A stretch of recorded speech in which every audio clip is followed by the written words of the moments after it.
തൃശൂർ പൂരം അലങ്കോലമാക്കിയതിൽ പോലീസിന് പങ്കുണ്ടെന്ന് CPI നേതാവ് VS സുനിൽകുമാർ ആരോപിച്ചു. രാഷ്ട്രീയ ലക്ഷ്യത്തോടെയാണ് അലങ്കോലമാക്കിയത്. പകൽ സമയത്ത് പ്രശ്നമില്ലായിരുന്നുവെന്നും രാത്രി പൂരമാണ് നിർത്തിയതെന്നും സുനിൽകുമാർ പറഞ്ഞു. തൃശൂർ പൂരവുമായി ബന്ധപ്പെട്ട് PV അൻവർ MLA നടത്തിയ വെളിപ്പെടുത്തലുകളുടെ അടിസ്ഥാനത്തിൽ മാധ്യമപ്രവർത്തകരോട് സംസാരിക്കുകയായിരുന്നു സുനിൽകുമാർ. ഞാൻ പൂരത്തിൻ്റെ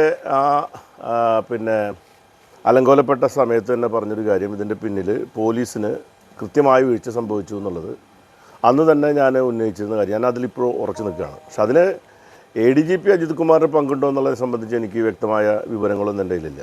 ഈ അൻവർ പറഞ്ഞ കാര്യങ്ങളല്ലാതെ എൻ്റെ കയ്യിൽ തെളിവുകളൊന്നുമില്ല. പക്ഷെ എനിക്ക് പറയാനുള്ളത്, ഇപ്പോൾ ഈ ഒരു പ്രത്യേക സാഹചര്യത്തിൽ പറയാനുള്ളത്, തൃശ്ശൂർ പൂരം അലങ്കോലപ്പെടുത്തിയതിൻ്റെ പിന്നിൽ വ്യക്തമായ രാഷ്ട്രീയ ലക്ഷ്യത്തോടു കൂടി ആ പൂരം അലങ്കോലപ്പെടുത്താൻ വേണ്ടിയിട്ടുള്ള ഒരു വലിയ ഗൂഢാലോചന ഉണ്ടായിരുന്നു എന്നുള്ളത് സത്യമാണ്. കാരണം പൂരത്തിൻ്റെ പകൽ പൂരം നടത്തിപ്പിനിടയിൽ ഒരു പരാതിയില്ലാതെ നടന്ന പൂരം രാത്രി സമയത്ത് പൂരത്തിൻ്റെ മേളം നിർത്തിവെക്കാൻ പറയുക, ലൈറ്റ് ഓഫ് ചെയ്യുക, വെടിക്കെട്ട് നടത്തില്ല എന്ന് പറയുന്ന നാടകീയമായ നിലപാടുകൾ ഉണ്ടാവുകയും 2:45 മണി നേരത്ത് BJP സ്ഥാനാർത്ഥി ആംബുലൻസിൽ കൊണ്ടുവരുന്നു. RSS നേതാക്കന്മാർ അവിടെ പ്രത്യക്ഷപ്പെടുന്നു. ഈ തൃശ്ശൂർ ജില്ലക്കാരല്ല, അന്ന് സംസ്ഥാന നേതാക്കന്മാരടക്കമുള്ള ആൾക്കാർ അവിടെ പ്രത്യക്ഷപ്പെടുകയൊക്കെ ചെയ്യുന്നത് യാദൃശ്ചികമാണെന്ന് നിങ്ങളൊക്കെ വിചാരിക്കുന്നുണ്ടോ? അപ്പോൾ അത് പുറത്തു വന്നാൽ മതിയാവും. RSS നേതാക്കളും ഈ പോലീസിലെ ഒരു വിഭാഗവും ചേർന്ന് കൂടാതെ അല്ല, അതൊക്കെ പുറത്ത് കൊണ്ടുവരേണ്ടത് സർക്കാരാണ്. ഞാൻ എൻ്റെ നിഗമനം പറയാൻ ഇവിടെ എനിക്ക് ഇപ്പോൾ താല്പര്യമില്ല. കാരണം എന്താ വെച്ചാൽ ഞാൻ ഈ പറഞ്ഞ കാര്യങ്ങളെല്ലാം അന്ന് നടന്ന വസ്തുതകളാണ്. ഇപ്പോൾ ഈ തൃശ്ശൂർ പൂരവുമായി ബന്ധപ്പെട്ട വിഷയത്തിൽ എനിക്ക് വ്യക്തമായിട്ട് പറയാനുള്ളൊരു കാര്യം, 1 മാസം കൊണ്ട് പുറത്തു വരും എന്ന് പറഞ്ഞ റിപ്പോർട്ട് ഇപ്പോൾ മാസങ്ങൾ കഴിഞ്ഞിരിക്കുന്നു. ഇപ്പോൾ പുതിയ ദുരൂഹത, പുതിയ വിവാദങ്ങൾ സൃഷ്ടിക്കപ്പെട്ടിരിക്കുന്ന പശ്ചാത്തലത്തിൽ അതിൻ്റെ സത്യസ്ഥിതി പുറത്തു വരാൻ വേണ്ടി ആ റിപ്പോർട്ട് അടിയന്തരമായി സർക്കാർ ജനങ്ങളെ അറിയിക്കണം. പൂരം കലക്കിയതിൻ്റെ ഗുണഭോക്താക്കളാണ് പൂരം കലക്കിയതിന് പിന്നിൽ. ഏതായാലും ആ പൂരം കലക്കിയതിന് ഗുണഭോക്താക്കളായിട്ടുള്ള ആളുകളാണ് ആ പൂരത്തിൻ്റെ കലക്കിയതിന് പിന്നിലുള്ളതെന്നുള്ള കാര്യം നമുക്കൊക്കെ അറിയാം. അപ്പോൾ അത് പുറത്തു വരണമല്ലോ. അത് ഇന്നല്ലെങ്കിൽ നാളെ പുറത്തു വന്നാൽ മതിയാകും. അപ്പോൾ ഇനിയും പൂരം വരാൻ പോവാണ്. തൃശ്ശൂർ പൂരം എല്ലാ കൊല്ലം നടക്കുന്നതാണ്. ഇതിനേക്കാൾ വലിയ പ്രതിസന്ധി ഘട്ടങ്ങളിലും ഇവിടെ ഞാൻ മന്ത്രിയായിരിക്കുന്ന സമയത്ത് ഒരു പ്രതിസന്ധിയും കൂടാതെ പൂരം കൊണ്ടുപോയിട്ടുള്ളത് ജനങ്ങൾക്ക് അറിയാവുന്ന കാര്യമാണ്. എന്നിട്ട് പോലും ആ തൃശ്ശൂർ പൂരം ഇലക്ഷൻ്റെ മധ്യത്തിൽ യാതൊരു തരത്തിലും അപ്രതീക്ഷിതമായ രീതിയിൽ അങ്ങനെ ഒരു സംഭവത്തിലേക്ക് കൊണ്ടുവന്നെത്തിച്ചത് വളരെ അപലപനീയവും നിർഭാഗ്യകരമായൊരു കാര്യമായിരുന്നു. നേതൃത്വം കൊടുത്തത് ആരായാലും പുറത്തു വരണം. ADGP അജിത് കുമാറിന് പങ്കുണ്ടോ എന്നും നേരിട്ടറിയില്ല. അൻവർ പറഞ്ഞ വിവരമേ ഉള്ളൂ.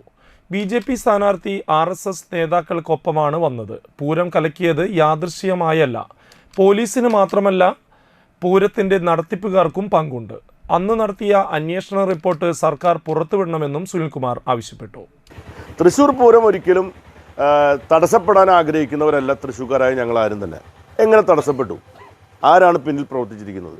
അതിൻ്റെ പിന്നിലുള്ള ആരാണെങ്കിലും, എത്ര ഉന്നതനാണെങ്കിലും ആ പിന്നിൽ പ്രവർത്തിച്ച ആൾക്കാർ ആരാണെന്നുള്ളത് ജനങ്ങൾ അറിയണം.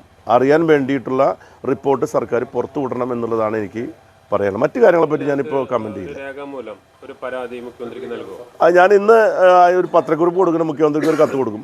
ഇന്നത്തെ ഇതിൻ്റെ അടിസ്ഥാനത്തിൽ ഞാൻ മുഖ്യമന്ത്രിക്ക് സംബന്ധിച്ച് ഒരു കത്ത് കൊടുക്കാൻ ആഗ്രഹിക്കുന്നുണ്ട്. ഞാൻ അത് സംബന്ധിച്ച് ഇവിടുത്തെ LDF സ്ഥാനാർത്ഥി ആയിരുന്നു എന്ന നിലയിൽ മുഖ്യമന്ത്രിക്ക് ഇത് സംബന്ധിച്ച് അടിയന്തരമായിട്ട് ആ റിപ്പോർട്ട് പുറത്തു വിടണം എന്നാവശ്യപ്പെട്ടുകൊണ്ട് അദ്ദേഹത്തോട് ഒരു കത്ത് കൊടുക്കാൻ ആഗ്രഹിക്കുന്നു. അല്ല, ഈ അന്വേഷണം വരട്ടെ. ഒരു അന്വേഷണം നടന്നുകൊണ്ടിരിക്കുമ്പോൾ അന്വേഷണ റിപ്പോർട്ട് കേട്ടാലല്ലേ നമുക്ക് പുതിയ അന്വേഷണത്തിൻ്റെ ആവശ്യമുള്ളൂ. അപ്പോൾ ഇപ്പോഴുള്ള അന്വേഷണത്തിൻ്റെ റിപ്പോർട്ട് അടിയന്തരമായിട്ട് പുറത്തു വിടണം. അല്ല, അത് ഞാൻ അന്നേ പറഞ്ഞിട്ടുണ്ട്. ഞാൻ എൻ്റെ വ്യക്തമായ അഭിപ്രായം, പാർട്ടിയുടെ അഭിപ്രായം, അന്ന് ഇവിടെ ഉണ്ടായിട്ടുള്ള അനിഷ്ട സംഭവങ്ങളുടെ പിന്നിൽ ചില ഉദ്യോഗസ്ഥന്മാരുടെ നിലപാടുകൾ, അന്ന് പ്രത്യേകിച്ച് അന്ന് ഉണ്ടായിരുന്ന കമ്മീഷൻ അടക്കമുള്ള ആളുകളുടെ നിലപാടുകൾ സംബന്ധിച്ച് ജനങ്ങൾക്കിടയിൽ പ്രതിഷേധം ഉണ്ടായിരുന്നു. അത് കൈകാര്യം ചെയ്യുന്നതിലുണ്ടായിട്ടുള്ള പാളിച്ചകളെ സംബന്ധിച്ചും അന്ന് ചർച്ചകളുണ്ടായി. ഇതൊക്കെ അന്വേഷിക്കാനാണല്ലോ സർക്കാർ ഒരു കമ്മിറ്റി വെച്ചിരിക്കുന്നത്. അവരന്വേഷിക്കട്ടെ. ആ അന്വേഷണ റിപ്പോർട്ട് പുറത്തു വിടണം. അതെനിക്കറിയില്ല ആരാണ് അന്വേഷണം നടത്താൻ പോയിട്ടുള്ളത്. എനിക്ക് എന്നിട്ട് പോലീസിൻ്റെ അന്വേഷണം അതിനെ സംബന്ധിച്ചുണ്ടായിരുന്നു.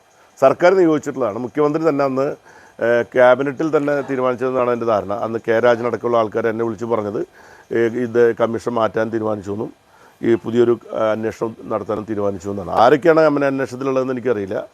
ഇനി ആരന്വേഷിച്ചാലും ശരി, ആ റിപ്പോർട്ട് പുറത്തു വരട്ടെ. എന്നാലും നമുക്ക് അതിനെപ്പറ്റി ഇത് ചേരയാണോ മൂർഖനാണോ എന്ന് പറയാൻ പറ്റുള്ളൂ.